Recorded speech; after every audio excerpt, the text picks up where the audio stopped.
HCV chapter 3 kinematics exercises का आप करेंगे क्वेश्चन नंबर 33। ये ऑब्लिक प्रोजेक्टाइल का क्वेश्चन है, तो इस बहाने फॉर्मूला रिवाइज हो जाएंगे। A ball is thrown at a speed of 40 metre per second at an angle 60 degree with the horizontal. ये हॉरिजॉन्टल और हॉरिजॉन्टल से 60 डिग्री के एंगल पर 40 मीटर पर सेकंड की वेलोसिटी से एक बॉल को प्रोजेक्ट किया। तो आपको पता है इस तरह के पैराबोलिक पाथ पर ये बॉल मूव करेगी और ग्राउंड के किसी पॉइंट पर आकर गिर जाएगी। ये ग्राउंड टू ग्राउंड प्रोजेक्शन है। ये पाथ कैसा होता है? पैराबोलिक। हमसे क्या पूछा है? पहले पार्ट में maximum height reach. Maximum height का मतलब ये होता है, ये टॉप पॉइंट इसका ड्यूरिंग मोशन, जब ये यहां होगा पार्टिकल, तब ग्राउंड से उसकी हाइट को कहते हैं मैक्सिमम हाइट।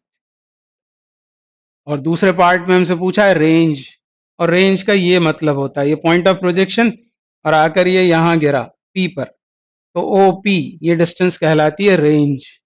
दोनों के फॉर्मूले आपको रटे होंगे मुझे लगता है। पहले क्या निकालना है? Maximum height. तो मैक्सिमम हाइट का एक फॉर्मूला ये आपको पता होगा, you square sine square theta upon 2g। बस ये याद रखना कि यहाँ 2 आता है नीचे डिनोमिनेटर में। टाइम ऑफ फ्लाइट का फॉर्मूला क्या होता है? 2u sine theta upon g. Range का formula u square sine 2 theta upon g.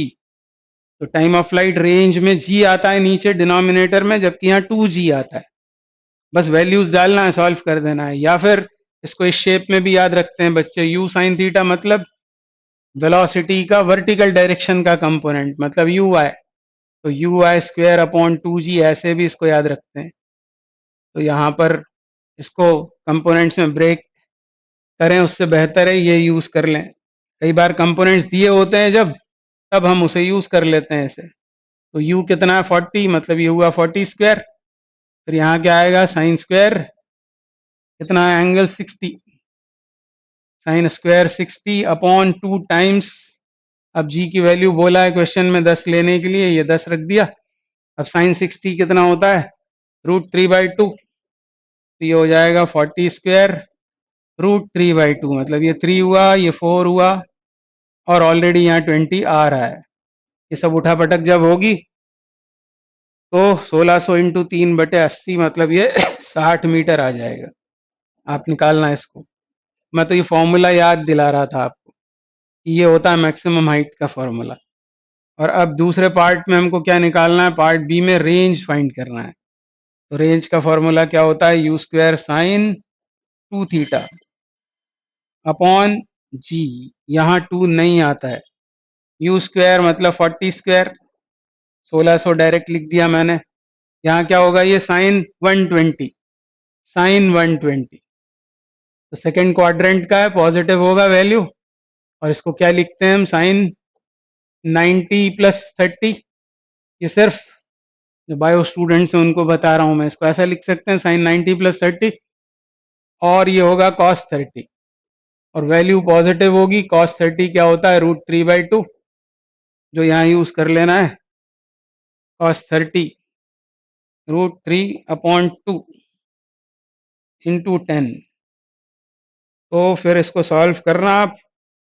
तो ये क्या हुआ? 2 से ये 800, और एक 0 और कम हो गया, यानी 80 √3 मीटर। ये आ गई रेंज। तो 60 मीटर है मैक्सिमम हाइट और रेंज है 80 √3। तो ये दोनों फॉर्मूले इस बहाने याद हो गए आपको, मतलब ध्यान आ गए। और टाइम ऑफ फ्लाइट का फॉर्मूला भी बता दूं मैं आपको, क्या होता है time of flight? 2u sine theta upon g. पर कॉम्पिटिटिव एग्जाम्स के ज्यादातर क्वेश्चंस में केवल फॉर्मूला रटने से काम नहीं होगा। वो डेरिवेशन जब आपने किया था, वो डेरिवेशन भी करना बहुत जरूरी है। केवल यहाँ नहीं बल्कि पूरी फिजिक्स में कहीं भी डेरिवेशन मतलब आप एक प्रॉब्लम ही कर रहे हैं, बस अलजेब्रिक फॉर्म में कर रहे हैं। तो डेरिवेशन जरूर करने चाहिए, उसको इग्नोर नहीं करना चाहिए। मतलब स्कूल की पढ़ाई भी उतनी ही इम्पोर्टेंट है और स्कूल के टीचर्स भी उतने इम्पोर्टेंट हैं। Thank you very much.